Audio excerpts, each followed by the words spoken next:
Bonjour, mes amis. Je suis le Dashi Canadien, and welcome back to the Hockey Talk Show, where I talk the hockey news, see what there is, and just talk about it and give my reaction to it because I don't fucking know. Bit more newsy this week, but that's the great thing about it, isn't it, folks? So we will start simply with this. A couple of trades happened tonight that I would like to get out of the way. The first trade involving the Montreal Canadiens and the Florida Panthers. So earlier tonight, the Montreal Canadiens traded defensive Ben Sherratt while retaining half of his salary to the Florida Panthers in exchange for prospect Ty Smolanic, a 2023 first-round pick, so next year's first-rounder, and a 2022 fourth-round pick. I mean, you have to way to bolster Florida's defense. So, I mean, and plus, Florida's trying to damn hard to win the fucking Atlantic Division. So for them, that's a great big fucking trade for them, and hopefully it works out. Second trade, kind of a little minor, but still pick heavy. The Calgary Flames acquire Seattle forward Cal Yarncroke in exchange for a 2022 second-round pick that was originally from Florida, a 2023 third-round pick, and a 2024 seventh-round pick. And it's also worth noting that Cal Yarncroke also had half of his salary retained. I mean, Yarncroke wasn't really the best player in Seattle, but at least he tried, I guess.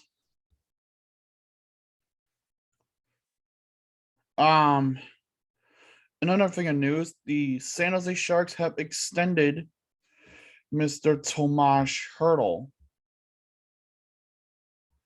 And the deal is simply this: 8 years, $65.1 million, with an averaging a value of $8,137,500 per season, with years 1 to 3 having a full no movement clause, and the remaining 5 years of that deal being a limited no trade clause.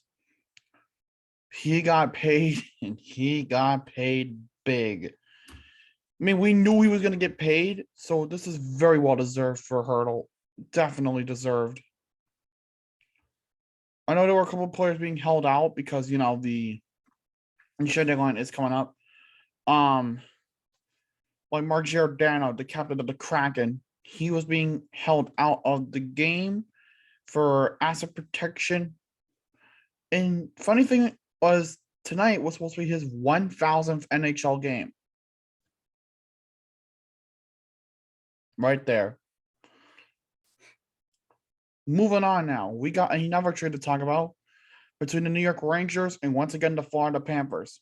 The Florida Panthers acquire a 2022 fourth-round pick in exchange for forward Frank Vatrano. It's like someone said in the comments, this guy literally got 2 goals the night before. So you take with that with what you will, folks. I don't know. But Vatrano was all right as a Bruin. He was all right as a Panther. So go with that with what you will. A couple of college signees have been announced. The first player, Declan Carlisle, the 21-year-old out of Merrimack College in the NCAA, signed a 2-year entry-level deal with the Tampa Bay Lightning. He had 24 points in 35 games with Merrimack College this season with the Warriors. Another Merrimack College forward going to the NHL, this time to the Florida Panthers, Zachary Yuen, to a 3-year entry-level contract.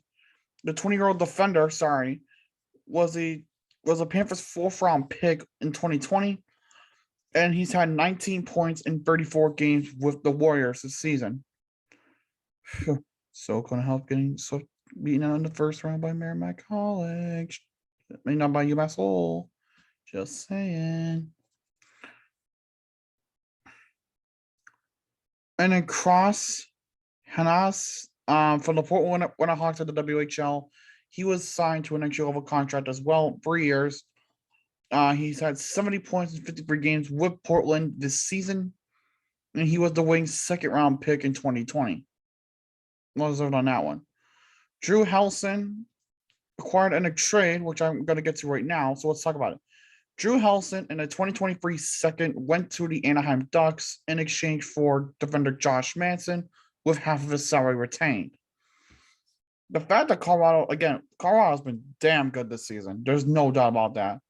And now they get a great defender to help out that blue line, which is a good thing for them.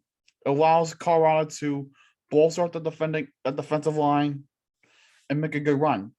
But how far will they go? Who knows? Only time will tell. And speaking of Helson, the guy that the Ducks just got, he signed an entry-level contract with them. The 20-year-old was a 2019 second-round pick for Colorado and has had 25 points in 32 games with Boston College this season. Damn well deserved. I'll say that. Alex Vlasic, a defender out of Boston University, he got signed to an entry-level contract by the Chicago Blackhawks. He was a Hawks second-round pick in 2019. He recorded 8 points in 32 games with the Terriers this season. How do I know these teams, you may ask? Because I live in the fucking area. But finally, moving on to the last collegiate signing that we know of so far. Michael Callahan signed to a 2-year entry-level contract by the Boston Bruins. He was recently acquired in a trade with the Coyotes. The 22-year-old has 14 points in 38 games this season for Providence, while also being their captain. But definitely another one, Mark Mclaughlin. This is another one. Sorry, I missed this one. He signed a 2-year entry-level contract with the Bruins as well. He recorded 32 points in 33 games with Boston College this season, and he was a part of the U.S. Olympic team last month. And I personally messaged him to congratulate him too. So, again, great collegiate signings all around. And we actually got a fucking great representation in New England for once. Holy fuck. But moving on, Austin Matthews, the prodigal son of Toronto. He was suspended 2 games for a cross check on Sabres defender Rasmus Dahlin, which apparently got him in the neck. Which, I mean, yeah, but really? Bullshit. But whatever. Go off. There's a lot of hockey news, but I'm going to try to stump it down. Pavel Francouz, 2 years, $2 million per year. The goaltender for the Avalanche will get his extension. Congratulations to him. Now this one, I don't know if I talked about this one. I don't think I did. Jesperi Kotkaniemi. 8 years, $4.82 million per year. And this is a guy that was given $6 million for 1 season just to spread the Canadiens with a $20 fucking signing bonus. Never die, never change, Canes. Never fucking change. Joe Pavelski was also given an extension by the Stars, 1 year for $5 million, which can max out at 5.5. Actually, no, it's 5.5, but can max out to 6 with $500,000 in bonuses. $100,000 for every 10 games played next season, and it goes up to 50 games. And the deal also has a full no movement clause.